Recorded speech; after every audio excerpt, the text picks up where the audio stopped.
네, 상승의 트리거가 될 수 있는 또 모멘텀을 갖춘 업종들 찾아보는 시간입니다. 오늘 이 시간 유니스토리 자산운용의 손정우 매니저와 함께합니다. 어서 오세요. 안녕하십니까. 네, 어떤 업종 가지고 오셨어요?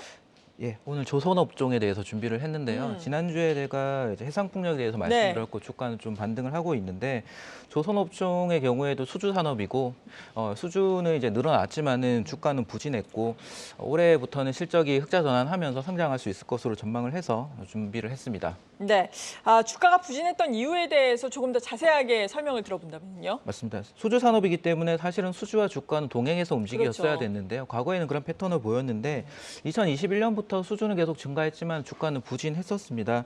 네, 그런 원인으로 5가지로 정리를 해봤는데요. 먼저 수주 목표치 하향에 따라서 수주 피크아웃 우려가 컸던 게 큰 것 같고요. 두 번째는 인플레이션 영향과 저가 수주 등에 따라서 실적 둔화 우려가 있었습니다.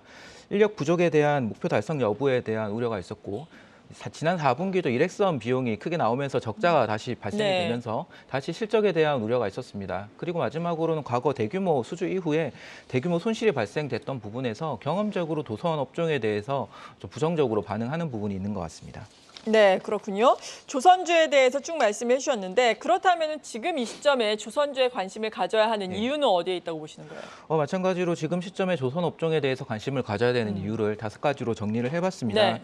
먼저 조선 업종의 대표적인 2개의 지수죠. 클락시 지수와 신조선가 지수가 모두 상승세를 보이고 있다는 부분이 중요한 것 같습니다.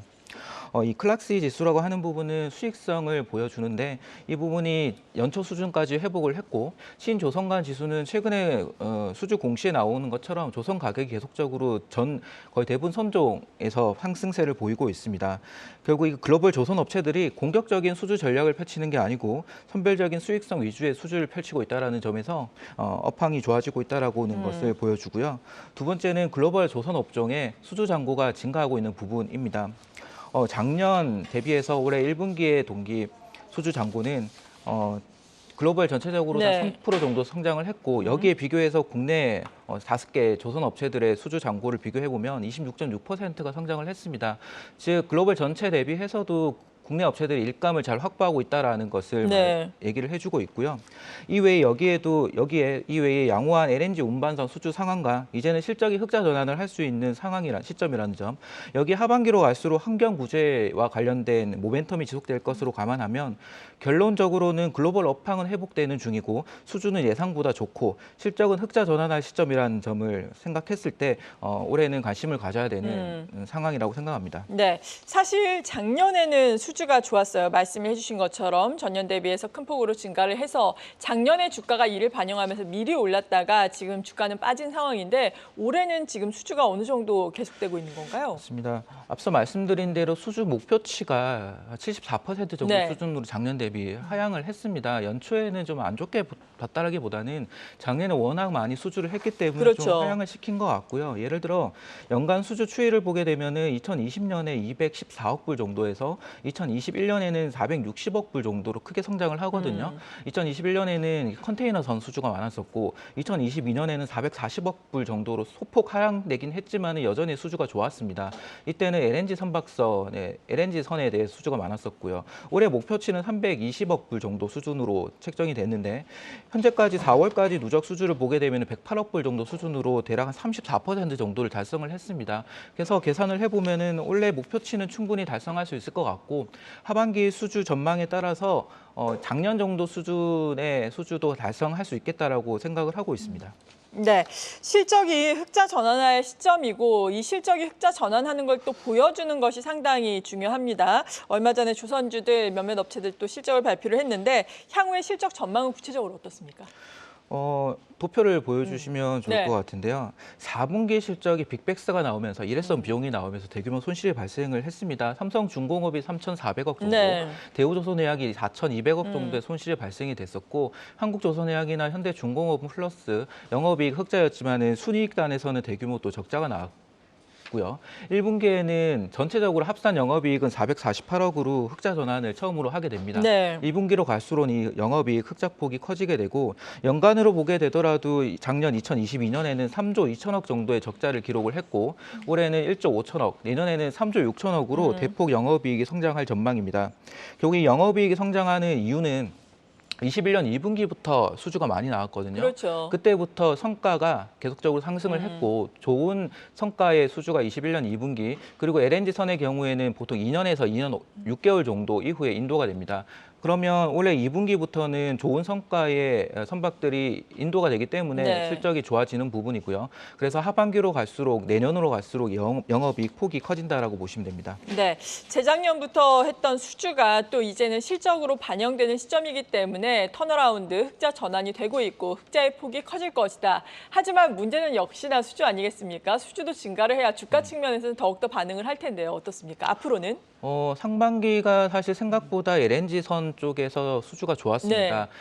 제가 4개 조선 업체들 수주 공시를 다 분석을 해보니까 올해 현재까지 20개 정도의 수주 공시가 있었고요. 이 중에서 14개가 LNG 운반선이었습니다.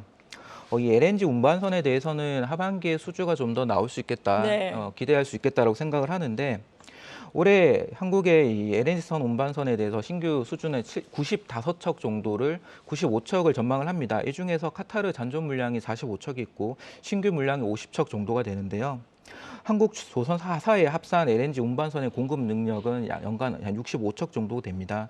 그래서 인도 스케줄로 봤을 때는 하반기에 저희가 수주를 받는 부분은 27년 정도로 해서 도크가 차게 네. 되거든요.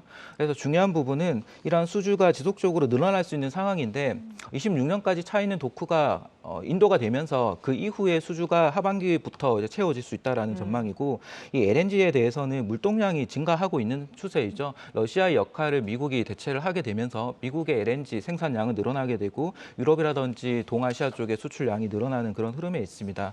이 LNG선뿐만 아니라 탱커선의 경우에도 글로벌 원유 물동량의 영향을 받게 되는데 러시아산 원유 가격 상한제로 인해서 러시아로부터 수입하던 원유를 미국으로부터 대체를 하게 되죠. 네. 그래서 이 탱커선도 하반기 내년으로 갈수록 발주가 많이 나올 것 같고 마지막으로 컨테이너선에 대해서는 21년에 발주가 많이 나왔는데 수주가 많았었는데 이건 환경 규제에 굉장히 민감한 선종입니다. 따라서 컨테이너선은 23년, 24년 이후에는 환경 규제를 감안해서 LNG 추진선이 대형 발주가 될 수 있겠다라고 전망을 해서 단기적으로나 중장기적으로 수주 전망은 계속 좋을 것 같습니다. 네. 그렇다면은 조선주 내에서 특히나 유망하게 보고 계신 종목이 있으세요?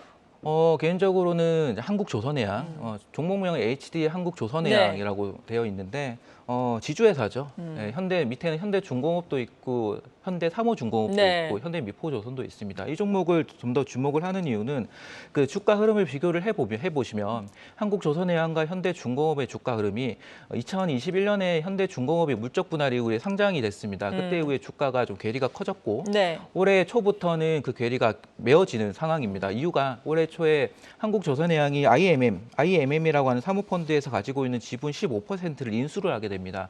그렇게 해서 총 지분율이 95%가 되고 사실상 상장을 철회했다라고 보여집니다. 앞으로 남아있는 5%도 소액주주를 대상으로 매입을 할 것으로 전망이 되어서 지분 100%가 되면 사실상 이게 자회사를 하더라도 할인을 할 필요가 없어지거든요. 네. 그래서 한국조선해양은 향후에 현대 삼호중공업의 성장이 굉장히 중요한 요인일 텐데 이 삼호중공업의 경우에는 최근에 투자 발표를 했습니다. 캐파를 한 네. 8척 정도 더 증설을 할 수 있는 캐파를 발표를 했고요. 현재 10척 정도를 LNG 운반선을 생산을 한다고 하면 추가 8척 정도를 더 생산을 하게 되기 때문에 추가적으로 이제 수주를 받을 수 있는 상황이 됐기 때문에 올해 내년에 실적도 좋지만 수주도 좋아질 수 있겠다라고 전망해서 특별히 좀 주목하고 있습니다. 네, 그렇군요. 탑픽 종목으로는 HD 한국조선해양에 대해서 말씀해 주셨습니다. 오늘은 이렇게 상승의 트리거 조선주에 대해서 알아봤고요. 유니스토리 자산운용의 손정우 매니저와 함께했습니다. 고맙습니다. 감사합니다.